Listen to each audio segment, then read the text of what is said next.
This is Timo, and as requested, I'm gonna show you the Touch and Go 2 navigation system from Toyota. In order to do this, I'm gonna have to start up the system, and we're gonna place the camera a bit nearer to give you the best impression of the screen. So at first there is a warning which you have to confirm, or you simply wait a few seconds and there you have the map. It says unnamed road because it does not know the name of the road where we are right now. This is a parking space besides the regular road, so maybe the road really has no name. On this main screen you have different options. On the right there's a zoom option, which can be triggered by simply pressing the touch screen and hitting the plus or minus sign, or dragging the slider. You can see the blue circle around the slider right now as I'm dragging it. Or there is another option. You also can turn the knob on the right side to zoom in or out. Next thing you can touch is the orientation. Now north is on top. Now it shows the heading of the car in the front, and you can choose between kind of a three-dimensional or a flat view. Not really 3D, but some kind of a bird's perspective. The third option on the right side is to show the traffic, if there is any, or hide it again. Next thing is very important, is nav. If you press navigation, you get a menu saying My Destinations, Enter Destination, Traffic Messages and Route Options. In My Destinations you have stored destinations, for example my home address, the last used addresses, and your phone book, which I won't show you for privacy reasons. On the left side, the next option is to enter an address. You can choose from different countries. Either enter the country on the keyboard here, or press the list, which shows 48 entries, and choose from this list.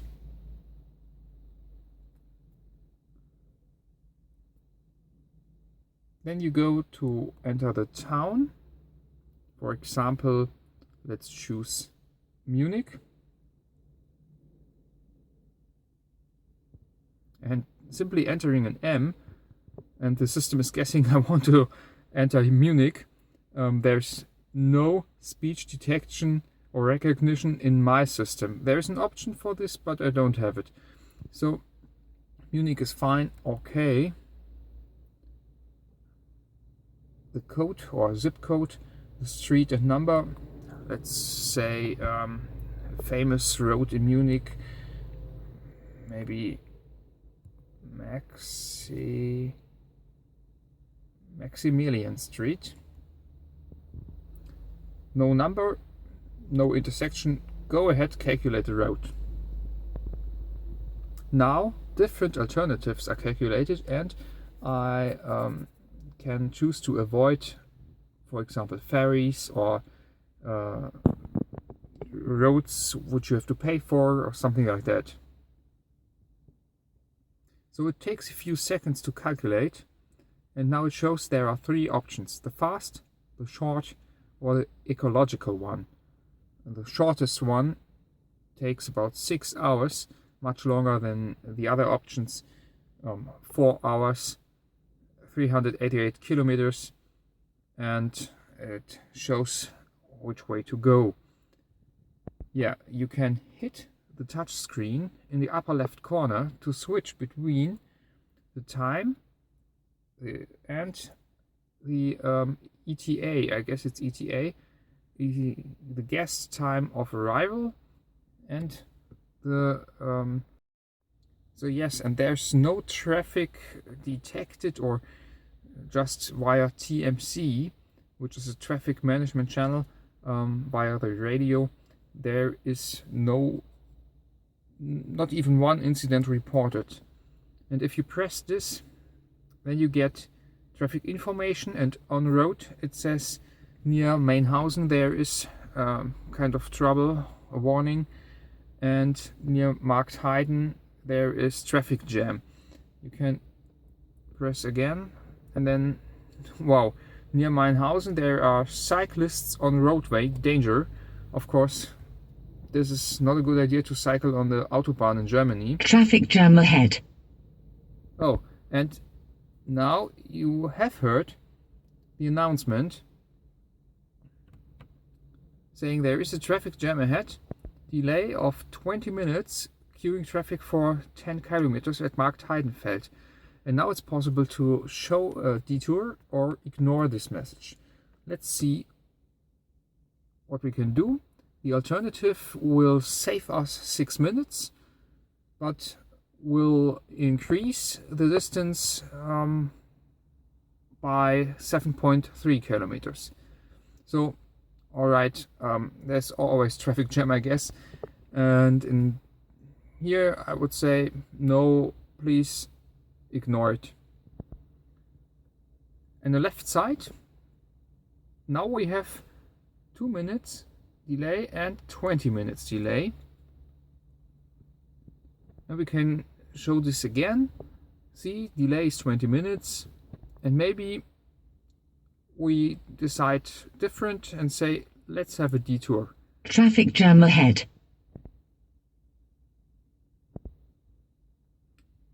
From the traffic overview screen, you can also choose to Recalculating route. Oh, yep, this has to happen.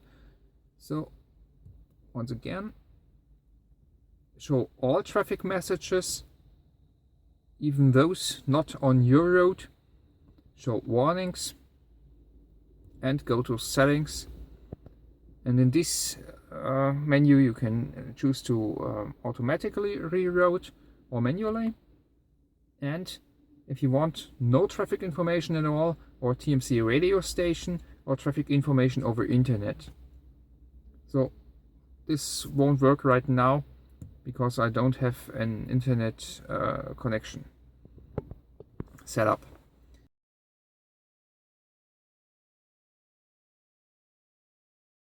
Finally, as mentioned, in the settings menu you can choose between the route types fast, short and ecological. I don't recommend to use a short route because it would usually take a much longer period of time to get to your destination. So either choose between fast or ecological, except you really want to have a short one, and use traffic patterns, or the next option, show alternative routes. I think both options are very nice and I have marked them. Make a round trip. I can't activate this one. And what to avoid? Freeways.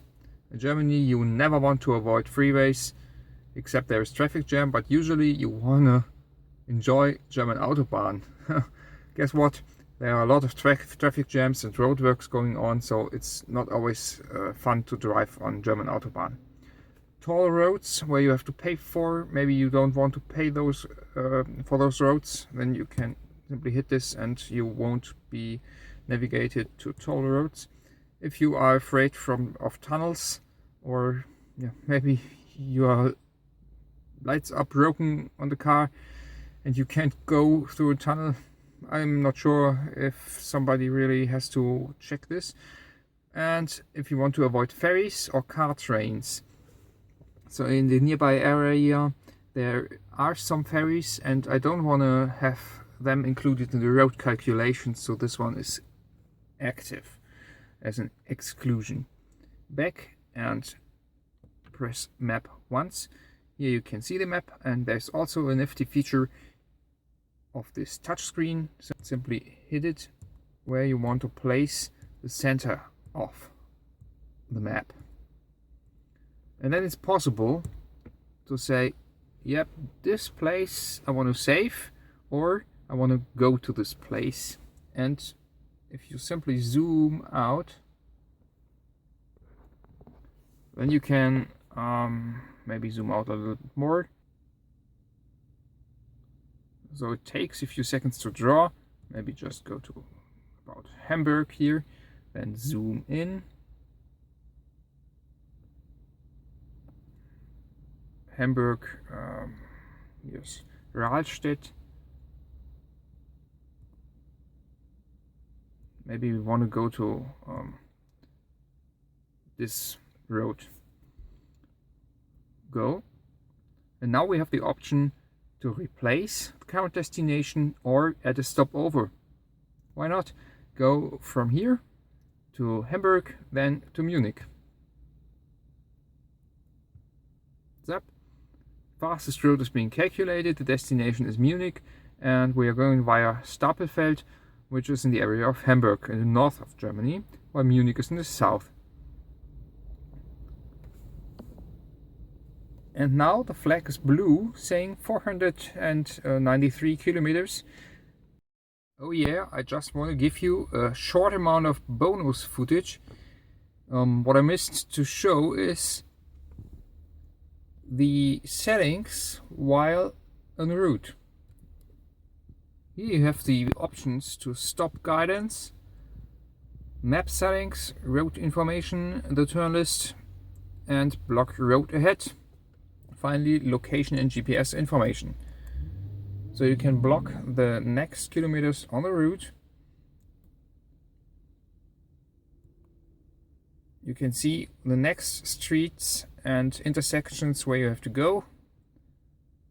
Route information to this destination. So this is another destination nearby I have chosen just to show you this. When will I arrive? How long would it take? And so on. Back. Oh, and in route information there's also an option for an overview, and you get the map showing you from start to destination. And the map settings, you can choose the map layout, day and night mode, set is to automatic usually, arrival information if it should show arrival time or remaining time. You can also change some of those settings as I have shown before by tapping the icons on the map. POIs, if you want to have them on the map, speed limits, zoom the map automatically, and many other options. Yep. And stop guidance, it won't ask, it will clear the navigation. So that's it.